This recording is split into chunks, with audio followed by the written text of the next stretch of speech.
बिस्मिल्लाहिर्रहमानिर्रहीम। अस्सलामुअलैकुम dear students, उम्मीद है आप सब लोग खैरियत से होंगे।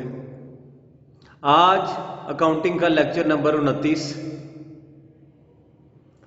लेक्चर नंबर 28 में हमने causes of disagreement between cash book and passbook पढ़े थे।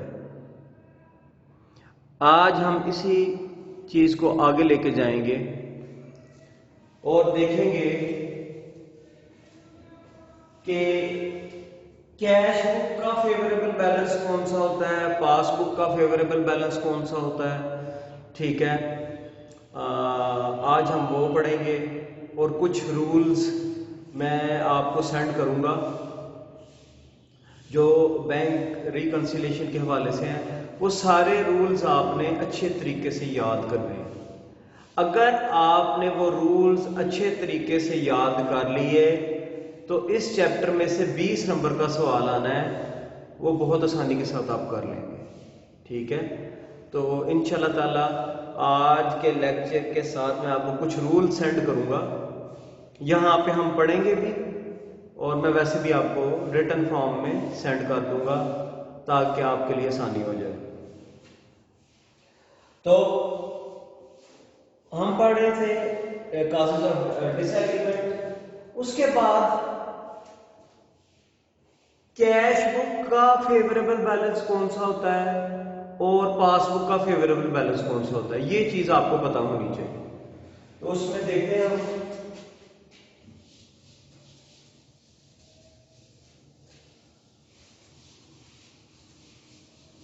अच्छा, ये काजेज ऑफ डिसएग्रीमेंट हमने पढ़े हैं, ये मैंने 6 पॉइंट आपको बताए हैं, ये मेन पॉइंट्स हैं।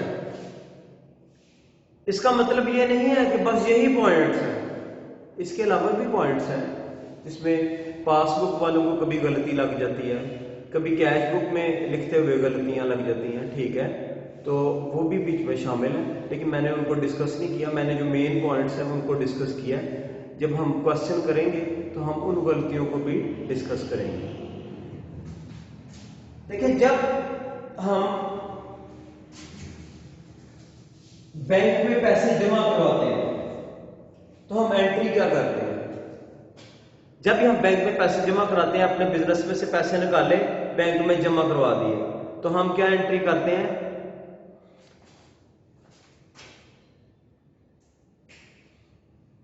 ठीक, हम करते हैं बैंक अकाउंट को डेबिट करते हैं।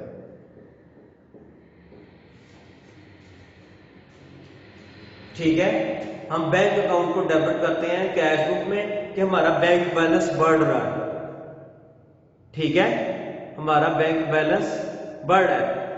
बेसिकली जब हम कैश बुक को कंपेयर करते हैं पासबुक से, तो कैश बुक के बैंक कॉलम को कंपेयर करते हैं। कैश बुक के बैंक कॉलम को किसके साथ कंपेयर करते हैं? पासबुक से। ठीक है, क्योंकि जब हमने बैंक से कंपेयर करना है तो कैश बुक का भी बैंक कॉलम लेना है। जब हमने जमा करवाए पैसे बैंक में तो हम कैश बुक में क्या बैंक कॉलम में बढ़ा देते हैं ना कि हमारा बैंक बैलेंस बढ़ गया, तो हम इसको कहते हैं डेबिट। ठीक है, और कैश अकाउंट को करते हैं क्रेडिट।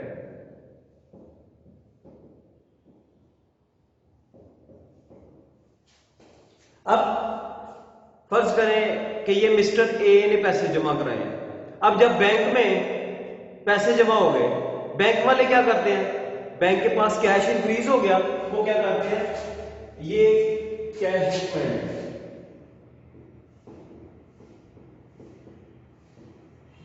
अब पासबुक में क्या एंट्री होती है?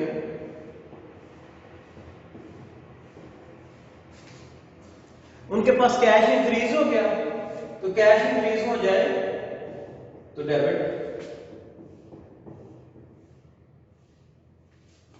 और ये जो पैसे हैं उसने वापस करने हैं किसको? जिसने जमा कराए हैं।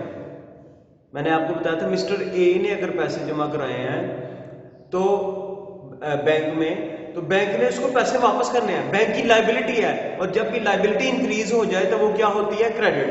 तो हम लिखेंगे ए अकाउंट क्रेडिट। अब इस एंट्री से क्या जाहिर होता है कि अगर कैश बुक में हमारा डेबिट बैलेंस है तो इसका मतलब है ये ठीक है, ये फेवरेबल है, हमारे अकाउंट में पैसे पड़े हुए हैं। ठीक है, तो कैश बुक का अगर डेबिट बैलेंस है तो इसको लिखेंगे फेवरेबल।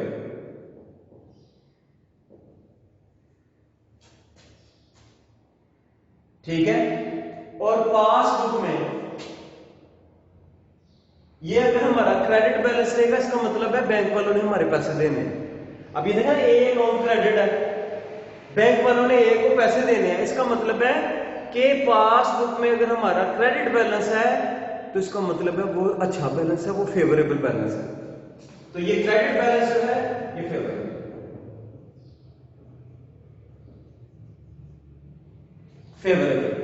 कैश बुक का डेबिट बैलेंस फेवरेबल, पासबुक का क्रेडिट बैलेंस फेवरेबल। यहां हम लिख भी लेते हैं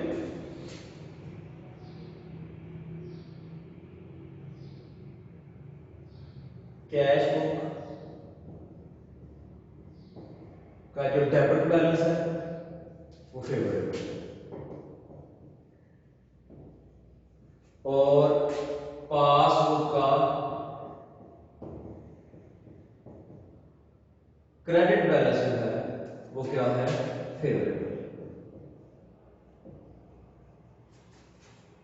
अच्छा, अगर इसके उलट हो जाए, ठीक है, अगर कैश बुक का क्रेडिट बैलेंस हो जाए तो इसका मतलब क्या है, ये अनफेवरेबल है, हमने बैंक के पैसे देने। ठीक है, डेबिट बैलेंस का मतलब है हमारे पास पैसे पड़े हैं, और क्रेडिट बैलेंस का क्या मतलब है, लायबिलिटी है। कैश बुक में अगर क्रेडिट बैलेंस आ जाए बैंक कॉलम का तो इसका क्या मतलब है, हमने बैंक वालों के पैसे देने हैं। तो कैश बुक का डेबिट बैलेंस फेवरेबल था तो इसके उलट हो जाएगा, कैश बुक इसका क्रेडिट बैलेंस अगर हो जाए तो वो अनफेवरेबल होगा। कैश बुक का डेबिट बैलेंस फेवरेबल है, लेकिन यही बैलेंस अगर क्रेडिट हो जाएगा तो अनफेवरेबल हो जाएगा। इसी तरह पासबुक का क्रेडिट बैलेंस फेवरेबल होता है, लेकिन अगर पासबुक में हमारा डेबिट बैलेंस बन जाए तो इसका मतलब है वो क्या है, अनफेवरेबल, बैंक ने हमारे से पैसे लेने हैं। ठीक है, तो ये चौथा पॉइंट, पासबुक डेबिट बैलेंस अगर होगा तो वो अनफेवरेबल होगा।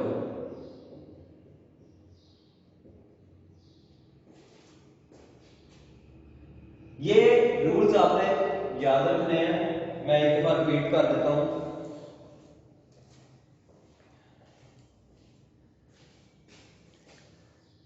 कि जब भी हम बैंक में पैसे जमा कराते हैं तो कैश बुक में हम एंट्री करते हैं bank account debit, cash account credit. इसका मतलब है अगर हमारी कैश बुक में डेबिट बैलेंस बैंक का होगा तो इसका मतलब है वो फेवरेबल है, हमारे पास पैसे पड़े हैं। ठीक है, और जब पासबुक वाले क्या एंट्री करते हैं, उनके पास कैश इंक्रीज हो गया तो मैंने कहा था कि फर्ज करो ए ने पैसे जमा कराए हैं, लेकिन वो जो पैसे जमा कराए हैं उसने ए को वापस भी तो करने हैं ना, तो बैंक की लाइबिलिटी है।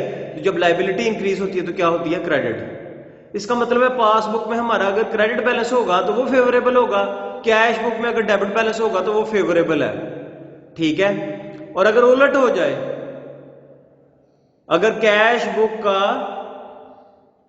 क्रेडिट बैलेंस हो जाए तो वो भी अनफेवरेबल, और पासबुक का अगर डेबिट बैलेंस हो जाएगा तो वो भी अनफेवरेबल। ठीक है, तो ये चीज आपको बतानी, ये चीजें आपने लिखनी है, इस चीज को अपने ज़हन में रखना है। ठीक है, ये जो अनफेवरेबल बैलेंस है, अनफेवरेबल, इसको ओवरड्राफ्ट भी कहते हैं। क्या कहते हैं, ओवरड्राफ्ट, ओडी बैलेंस।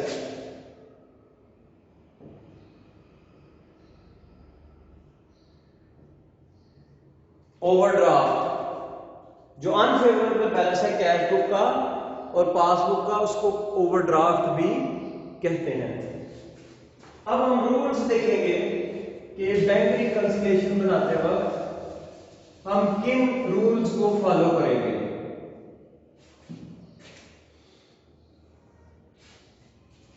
सबसे पहले अनप्रेजेंटेड चेक्स,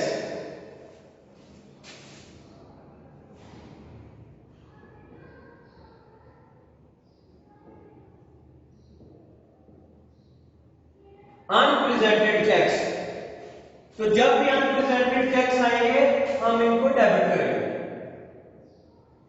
जब भी बैंक रिकंसिलिएशन स्टेटमेंट बनाते वक्त अनप्रेजेंटेड चेक्स आएंगे तो हम उनको क्या करेंगे, डेबिट करेंगे। उसके बाद अनप्रेजेंटेड चेक्स क्या होते हैं, मैंने लेक्चर नंबर 28 में आपको बहुत डिटेल के साथ समझाया था। हमने तो चेक इशू कर दिए हैं, लेकिन जिस पर्सन को हमने चेक इशू किया है वो बैंक में प्रेजेंट ही नहीं हुआ पेमेंट के लिए, तो इन्हें कहते हैं unrepresented checks.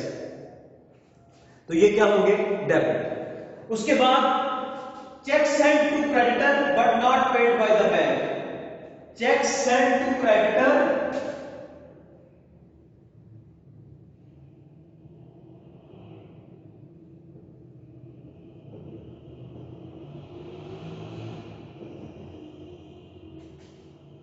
but not paid by the bank।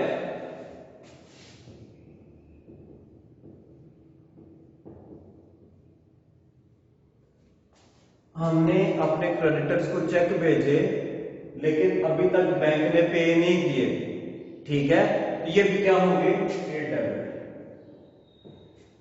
या आपके क्वेश्चंस में जितनी भी जो चीजें आ सकती है ना, वो मैंने सब उसके रूल्स बना दिए हैं। आपने बस उसको अच्छी तरह याद करना है। आपने क्या याद करना है, अनप्रेजेंटेड चेक्स क्या होते हैं, debit. Cheque send to creditor but not paid by bank, ये भी क्या होंगे, डेबिट। उसके बाद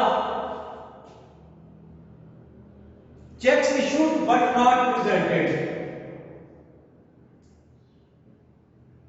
cheques issued but not presented. हमने चेक इशू कर दिए, वही बात, पहले वाली बात, लेकिन स्टेटमेंट डिफरेंट है। वहां पे क्या लिखे थे, अनप्रेजेंटेड चेक्स। ये स्टेटमेंट ऐसी भी आ सकती है, cheques issued but not presented, इसकी भी ट्रीटमेंट वही, वो भी डेबिट थे, ये भी डेबिट। ठीक है, सबसे पहले हमने लिखा अनप्रेजेंटेड चेक्स, ठीक है, ये डेबिट होते हैं। चेक्स इशू कर दिए लेकिन प्रेजेंट नहीं हुए। दूसरा, चेक्स हमने क्रेडिटर्स को भेजे हैं लेकिन अभी तक बैंक ने उसकी पेमेंट नहीं की। तीसरे नंबर पे cheques issued but not presented, ये भी डेबिट हो गए। उसके बाद number 4,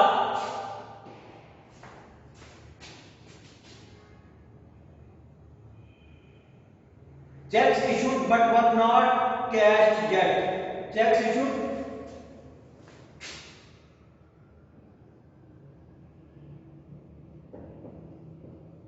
but not cash yet. Cheque हमने इशू कर दिए हैं लेकिन अभी तक बैंक से कैश नहीं हुए। हमने चेक दे तो दिए हैं लेकिन अभी तक बैंक में कैश नहीं हुए। ये सब एक ही लॉजिक है, अनप्रेजेंटेड चेक्स हमने दे दिए लेकिन बैंक ने अभी तक पेमेंट नहीं की, ये भी क्या होंगे, डेबिट। ठीक है, और उसके बाद है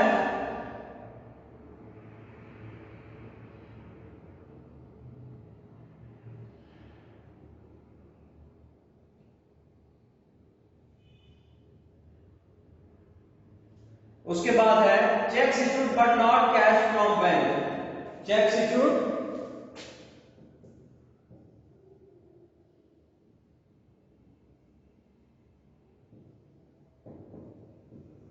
but not cash from bank. हमने तो चेक इशू कर दिए लेकिन अभी तक वो बैंक से कैश नहीं हुए, तो ये भी क्या होंगे, डेबिट होंगे। हमने तो चेक इशू कर दिया लेकिन अभी तक वो कैश नहीं हुए, ठीक है। उसके बाद है cheques drawn but not presented yet. Cheques drawn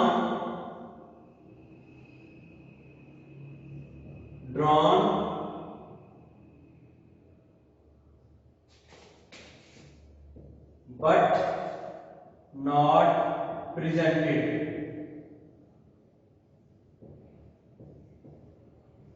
ये भी डेबिट हो गया। हमने तो चेक ड्रॉ कर दिए।